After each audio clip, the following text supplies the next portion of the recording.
Jimmie Reed here. I want to share a little bit today. The prophetic is always incorporated in mostly whatever I teach, because it's from the supernatural realm. Just so it's like faith. Faith is not in the earth. Faith is from the heavens.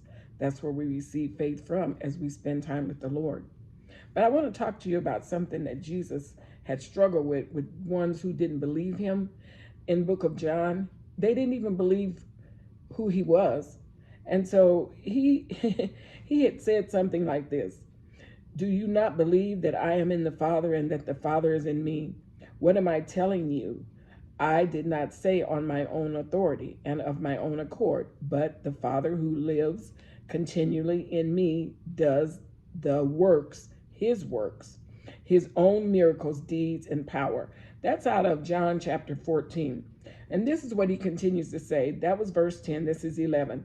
Believe me that I am in the Father and the Father in me, or else believe me for the sake of the very works themselves. If you cannot trust me, at least let these works that I do in my Father's name convince you. I assure you, most solemnly, I tell you. And now he's speaking to us.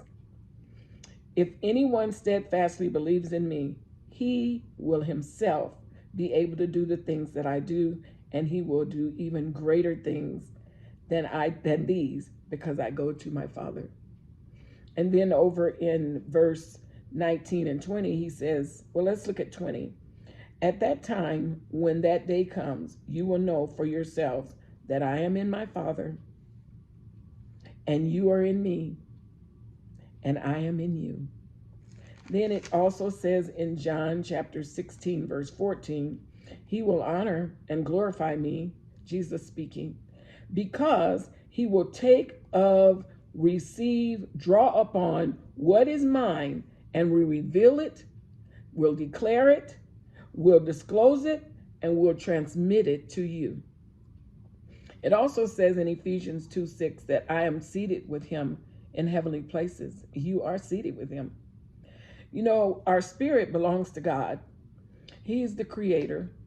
And our spirit can rule and be around in heaven and different places that God wants it to be, in our sleep or whatever. God utilizes us.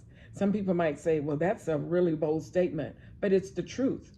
Have you ever had a deja vu experience where you know you've been there, you've heard this particular thing before, but you know for sure in the natural you had not been there? But anyway, I want to go on and say this. God is looking for a people who are willing to do what his son Jesus did. Are you willing?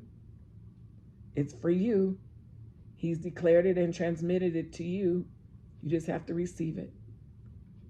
Again, I pray what Apostle Paul prayed in Ephesians 1:15, that you would receive the spirit of wisdom and revelation. God bless.